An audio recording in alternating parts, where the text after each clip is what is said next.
Eh bien le bonjour à tous, ravi de vous retrouver aujourd'hui pour une nouvelle vidéo sur l'actualité du MotoGP. On va donc se faire 3 sujets pour cette vidéo, 3 gros sujets précisément, et je vais donc essayer de vous faire un format un petit peu plus court, voilà, donc n'hésitez pas à me donner encore une fois vos avis en commentaire. Bref, j'espère que dans l'ensemble vous allez bien. On est donc parti, pensez à vous abonner, à lâcher un petit like, let's go.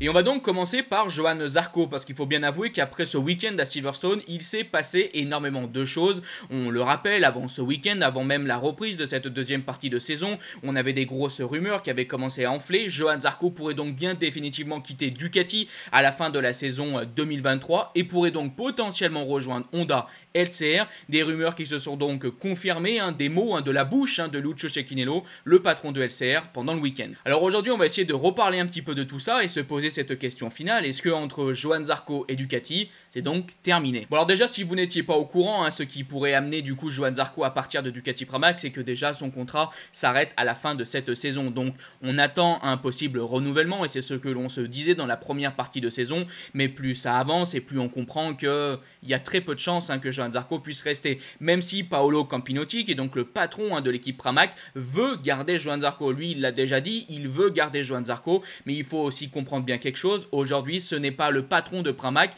qui décide réellement de quel pilote il met chez Pramac et de quel pilote il garde. Ça, ce sont les hautes sphères de Ducati et justement, Campinotti en a parlé, c'est Ducati en général donc qui décide de qui vient chez Pramac et de qui reste surtout chez Pramac. Et on l'a bien compris, Ducati veut mettre Marco Bezzecchi à la place de Johann. Et on va rentrer directement dans le bain et je vous avoue que moi, je pense personnellement que oui, Johann Zarco va donc quitter Ducati à la fin de cette saison 2023. Rien n'est encore officiel, rien n'est fait. Il peut y avoir encore des changements, mais sauf pour moi, selon moi, gros bouleversement, c'est Marco Bezzecchi qui va donc prendre la place du pilote français chez Pramac et malheureusement Johann Zarco ne pourra pas spécialement rebondir dans une autre équipe Ducati et devra donc viser autre part et justement LCR Honda qui lui ouvre grand les portes. Alors c'est vrai qu'on peut aussi se poser cette question, pourquoi Ducati veut absolument mettre Bezzecchi dans l'équipe Pramac et pourquoi Bezzecchi aurait un intérêt à rejoindre Pramac? Et vous allez voir, c'est assez simple et surtout assez compréhensible. Déjà du point de vue de Ducati, on ne veut pas perdre Marco Bezzecchi et je vous rappelle que pour l'équipe VR46,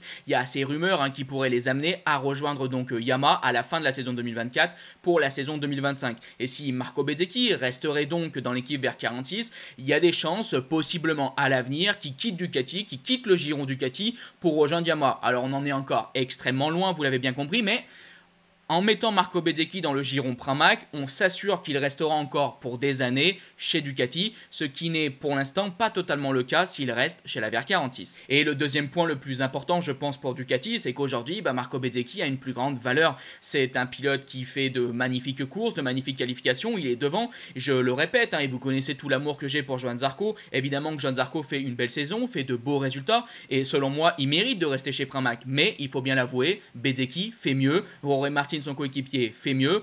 Donc automatiquement, sa place est difficile à garder pour Johann Zarco. Surtout qu'on le rappelle, Marco Bezzecchi est plus jeune. Johann Zarco arrive sur la fin de sa carrière en MotoGP. Marco Bezzecchi est un pilote jeune. On sait qu'aujourd'hui, toute la politique de Ducati est axée sur le fait de signer des jeunes pilotes très performants. Encore une fois, c'est pas vraiment la vision qu'on peut avoir avec Zarco. Et du coup, du côté de Marco Bezzecchi, pourquoi il voudrait lui rejoindre l'équipe Pramac, quitter donc sa famille, la VR46 Academy, l'équipe Mouni VR46, pour rejoindre la seconde équipe Ducati? Et c'est vraiment assez simple aussi, c'est que tout simplement Marco Bezzecchi veut une moto de la saison en cours, une moto 2024 pour la saison 2024. Et on a donc compris que pour l'équipe Mouni VR46, ils n'auront pas de moto 2024. Ducati ne veut pas leur donner une moto 2024 parce qu'on ne sait pas ce que la VR46 va faire par rapport à Yamaha. Donc bien sûr, on veut se garder les motos 2024 pour l'équipe Pramac et l'équipe Ducati Usine. Et donc Marco Bezzecchi, s'il venait à continuer dans l'équipe VR46, il n'aurait pas une moto de la saison en cours. Et ça, c'est un petit peu frustrant pour lui, surtout au vu de ses résultats. Je vous rappelle par exemple que l'équipe Mouni a 2 motos 2022 pour cette saison. Et vous l'avez compris, pour 2024, ils auront 2 motos 2023. Et je vous rajoute 2 petites raisons. C'est évidemment aussi plus intéressant économiquement pour Ducati s'ils n'ont que 4 motos 2024 en 2024 et que les autres équipes, les autres pilotes Ducati aient des motos 2023. Ça leur permet d'économiser un petit peu, surtout qu'il faut rajouter que le fait de dire on n'a que des motos 2024 dans le team Pramac et dans le team Usine, ça permet aussi techniquement avoir un moyen de pression entre guillemets. On va dire que c'est un peu l'hameçon pour Marco Bezzecchi pour lui dire écoute, tu veux une moto 2024, viens chez Pramac et tu l'auras ta moto tout simplement. Ça leur permet d'avoir encore un petit argument pour essayer de convaincre Marco Bezzecchi de venir chez Pramac. Il y a aussi un autre point qui est du côté de Marco Bezzecchi mais aussi de Ducati, c'est que tout simplement Bezzecchi l'a déjà déclaré, il veut rester sur une Ducati, il veut rester dans le giron Ducati et avec ces grosses rumeurs qui pourraient donc à l'avenir amener la VR46 à rejoindre Yamaha pour devenir l'équipe satellite, ça n'arrangerait pas trop Bezzecchi. Lui il l'a déjà dit, il veut rester sur la Ducati en signant chez Pramac, il s'assure donc de rester chez Ducati pour plusieurs années. Donc encore une fois, ça fait un petit point qui va dans le sens que Johann Zarco n'a pas vraiment de très grandes chances de pouvoir continuer chez Ducati Pramac. Alors après dans toute cette histoire, c'est qu'il faut bien comprendre quelque chose. Aujourd'hui, il n'y a absolument rien de fait et on ne va pas obliger Bezzecchi à passer chez Pramac ou quoi que ce soit. Celui qui va tout faire bouger, c'est Bezzecchi lui-même. Il va devoir faire un choix, soit il quitte la VR46 pour avoir une meilleure moto et s'assurer donc un avenir chez Ducati, soit il reste chez la VR46 et il y aura des interrogations sur le fait de oui ou non l'équipe passera donc chez Yamaha et il aura donc une moto 2022. Mais c'est bien Bezzecchi qui fera bouger toute cette histoire. Donc techniquement sur le papier, il y a encore des chances que Johann Zarco puisse rester chez Ducati. Si Bezzecchi finit par décider de rester chez la VR46, alors je pense qu'on a de très grandes chances de voir Johann Zarco continuer encore pour une saison chez Ducati Usine. Mais moi j'ai envie de vous dire, est-ce que c'est réellement la meilleure situation? Est-ce que c'est réellement ce qui va se passer? Je ne sais pas trop. Voir Johann Zarco avoir uniquement des contrats de 1 an, et puis encore de 1 an, et puis encore de 1 an, ça fait maintenant quand même pas mal de temps que ça dure. On sent que Johann Zarco, il est quand même un petit peu sur la sellette chez Ducati Pramac. C'était déjà le cas l'année dernière quand on avait proposé donc ce contrat à Jack Miller, qu'il avait refusé. Donc Zarco avait pu re-signer et continuer, mais moi je me dis quand même que d'aller chez LCR pour 2 années pour terminer sa carrière en MotoGP, c'est pas un projet moi qui me semble aussi fou que ça. Alors je sais que beaucoup de personnes sont totalement contre et on va se mettre d'accord évidemment que quitter Ducati, la Ducati Pramac même pour rejoindre LCR, on est dans une situation qui est bien moins intéressante chez Honda.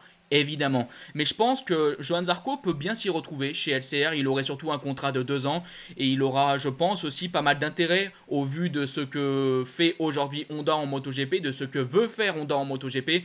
On sait que c'est un pilote, Johann Zarco, qui est très fort pour développer des motos, qui a aussi énormément d'expérience. Il a un petit peu d'expérience sur la Honda, il a de l'expérience sur la KTM, il a de l'expérience sur la Yamaha, il a de l'expérience sur la Ducati. Je pense donc qu'aux yeux de Honda, Johann Zarco a une belle valeur et j'imagine qu'on pourrait donc utiliser Johann Zarco à son plein potentiel et ça pour une fin de carrière en MotoGP, je pense que ça peut être un projet très intéressant pour Johann. Par contre c'est vrai que l'objectif de la grande victoire est de jouer le championnat du monde.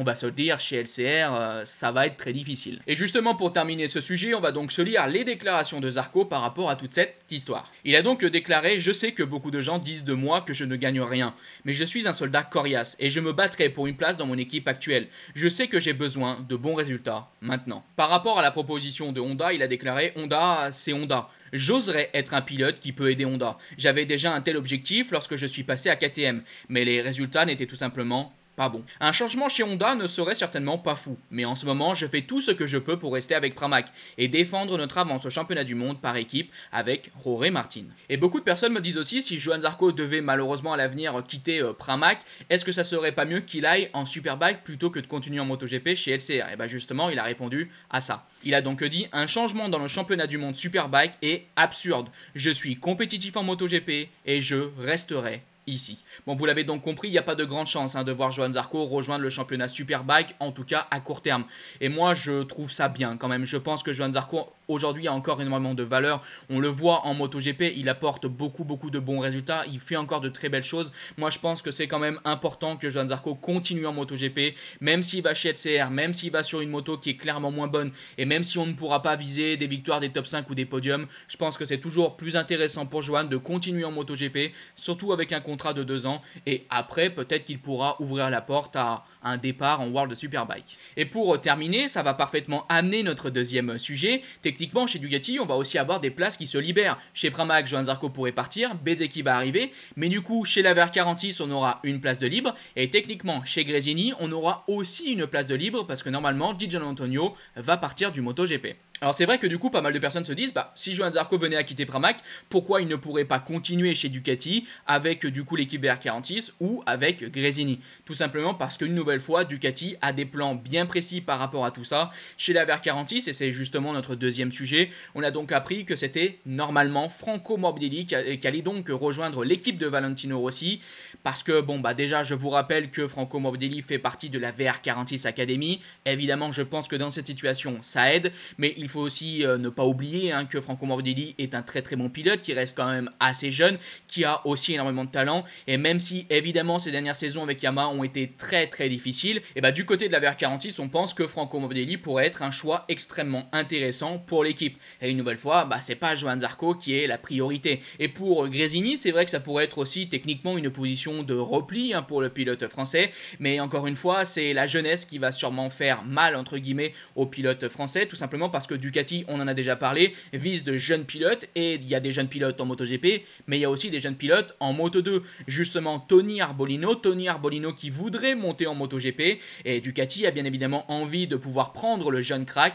et normalement la place du coup de l'équipe Gresini serait pour Tony Arbolino. De toute façon, normalement, cette histoire va rapidement bouger déjà de la part de Franco Morbidelli. Paolo Cebatti a déclaré « Aujourd'hui ou demain, il n'y aura pas de décision, mais il est certain que nous devons clarifier certaines choses avec les équipes et le pilote, puis prendre une décision avant l'Autriche. Je pense que Franco Morbidelli a connu des années difficiles ces derniers temps, mais nous pensons qu'il a un grand talent. Nous aimerions donc le voir chez Ducati l'année prochaine. Nous verrons dans les 2 prochaines semaines si nous pouvons y arriver. » Donc voilà le gros résumé de toute cette histoire. Normalement, maintenant, vous avez absolument toutes les informations et je pense que vous avez bien compris quelque chose. Si Marco Bezzecchi décide d'activer un peu la machine et justement de rejoindre Pramac, on pourrait quand même avoir des changements assez importants dans le giron Ducati pour cette prochaine saison.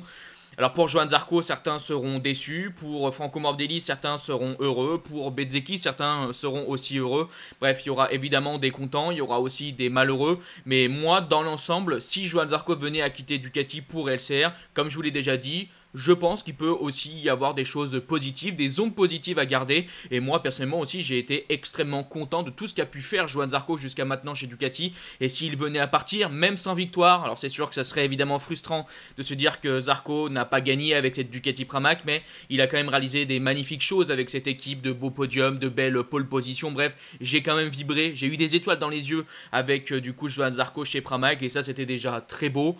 On en veut toujours plus, évidemment, mais bon, il y a quand même de magnifiques choses à retenir. Et je me répète, le voir continuer en MotoGP, personnellement, je trouve que c'est mieux que d'arrêter sa carrière ou de partir en World Superbike. Et donc voilà, après avoir parlé un petit peu de Johann Zarco, d'avoir lié ça avec ce possible départ donc de Morbidelli chez la VR46, on parle donc maintenant un petit peu de Fabio Quartararo, un Fabio qui a donc posé clairement un ultimatum à Yamaha. On va donc se lire plus précisément toutes ces déclarations et je reviens là-dessus après.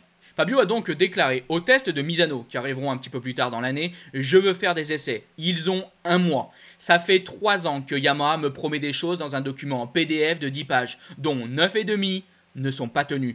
Cette année, je n'ai pas voulu voir ce PDF. Je ne veux pas voir des choses à l'écrit. Ce que je veux voir, c'est la moto du test de Misano. Parce que ça sera à 95% la moto qui courra en 2024. C'est là qu'on verra si Yamaha me veut vraiment pour l'avenir. » Alors là, vous l'avez vu, le pilote français met déjà vraiment la pression, mais il continue et enfonce le clou. Yamaha est la priorité, car c'est la marque qui m'a fait venir en MotoGP. J'ai confiance en Yamaha et je leur ai donné une chance. Mais il n'y en aura pas de deuxième. Et tout ce que l'on peut dire, c'est que là, le message renvoyé par Fabio à Yamaha, il est extrêmement clair. Soit vous me proposez enfin les nouveautés attendues depuis maintenant quelques saisons, vous améliorez cette moto, soit je partirai de chez Yamaha. C'est un message qui fait sûrement un petit peu peur chez le constructeur japonais, mais Est-ce qu'on va être surpris? Est-ce que nous les fans on est surpris? Est-ce que Yamaha va être surpris? Je ne pense pas. Ça fait maintenant des saisons que cette situation elle dure, qu'on tourne en rond. Fabio a re-signé avec Yamaha pour des raisons. On lui a normalement confirmé qu'il y aurait des changements, qu'il y aurait des améliorations. Et ces améliorations, il faut quand même se le dire, elles peinent à arriver. Et ça ne bouge pas réellement chez le constructeur japonais. Donc évidemment, Fabio, à un moment, il se plaint en interne, puis il finit par se plaindre dans la presse. Et aujourd'hui, on s'en rend bien compte, Fabio commence à mettre des ultimatums clair et net à Yamaha pour espérer encore une fois que Yamaha se bouge un petit peu, si on peut dire ça comme ça. Alors c'est vrai que certaines personnes pourraient me dire, oui bon, on a compris Fabio aujourd'hui, si les choses n'évoluent pas, il voudra partir, mais partir où? Parce qu'à la fin de son contrat, à la fin de la saison 2024, pour la saison 2025, il n'y a pas non plus 10 000 options. On a pu le voir avec le sujet sur Johann Zarco, mais aussi pour Franco Morbidelli, c'est un petit peu bouchonné quand même en MotoGP, et en 2025, il y aura d'autres possibilités, mais ça reste, encore une fois, je me répète, assez bouchonné. Pour moi, ce qui me semble le plus probable, c'est que Fabio Quartararo ait des envies de rejoindre Aprilia. On le sait avec les déclarations du coup d'Aleix Espargaro qui avait dit que pour lui, à la fin de la saison 2024, il pourrait commencer à penser à la retraite pour la saison 2025, donc quitter le MotoGP à la fin de la saison 2024. On aurait donc potentiellement une place qui se libérerait dans l'équipe usine et selon moi, ça serait une magnifique porte de sortie pour Fabio Quartararo de rejoindre donc l'équipe Aprilia. Alors il faudra voir si Aprilia continue d'être performant, mais quand tu vois qu'ici par exemple en Angleterre, ils viennent de gagner, que c'est une moto qui joue quand même devant malgré une première partie de saison difficile, je le répète, il faudra voir ce qu'ils feront en 2024, c'est pas le même investissement, c'est pas la même façon de faire, c'est pas la même moto, c'est pas la même architecture moto, donc c'est sûr que pour Fabio Quartararo, ça sera un changement important. Mais au vu de la situation du constructeur japonais, de la situation de Yamaha, je ne vois pas comment aujourd'hui ça ne pourrait pas être plus intéressant pour Fabio de rejoindre Aprilia en 2025 que de continuer avec Yamaha, je me répète, si les choses n'évoluent pas et que Yamaha continue clairement de ramer. Et pour conclure, j'ai vraiment hâte du coup d'arriver au test de Misano, parce que moi du coup déjà en vidéo on va pouvoir se couvrir toutes les évolutions de tous les constructeurs, on verra aussi donc évidemment les déclarations des pilotes et justement la déclaration de Fabio Quartararo par rapport à sa moto. Et là ça veut dire qu'on pourra comprendre si oui ou non réellement Fabio va continuer en MotoGP avec Yamaha. Parce que s'il nous déclare que cette moto n'est pas réellement meilleure, que les évolutions ne sont pas géniales ou qu'on n'a toujours pas apporté ce qu'il fallait, ça veut dire, au vu des déclarations qu'on a vues aujourd'hui, que Fabio a maintenant de très grandes chances de quitter Yamaha à la fin de la saison 2024. Donc ça pourrait être une avancée assez majeure quand même dans cette histoire lors de ces tests de Misano. Donc j'ai hâte de voir comment tout ça va évoluer. Donc voilà, j'attends évidemment pas mal votre avis. Si vous pensez donc que Fabio doit vraiment partir à la fin de la saison 2024, partir de chez Yamaha pour rejoindre donc possiblement Aprilia ou un autre constructeur, que vous avez tout simplement perdu espoir dans la rédemption, si on peut dire ça comme ça, du constructeur japonais. C'est vrai qu'après il y avait déjà pas mal de personnes qui étaient énervées quand Fabio a re-signé avec Yamaha à la fin de la saison 2022. Donc bon, à voir comment tout ça évoluera, mais évidemment on se pose aujourd'hui la question parce que c'est toujours difficile de quitter un constructeur comme Yamaha. Il faut aussi comprendre ça, Yamaha fait partie des plus grands constructeurs de l'histoire du MotoGP et tu as toujours un espoir que Yamaha va continuer à rester au top. Mais le MotoGP a beaucoup changé, le MotoGP continue d'être bouleversé. Et on va quand même bien se le dire, je ne suis pas sûr que Yamaha fera partie des équipes gagnantes pour les futures saisons. On est donc arrivé à la fin de cette vidéo, j'espère qu'elle vous a plu. Et si elle vous a plu, n'hésitez pas à la liker, partager, commenter. On se donne rendez-vous lundi, normalement, précisément. Bref, je vous dis bye bye les potes. Ciao.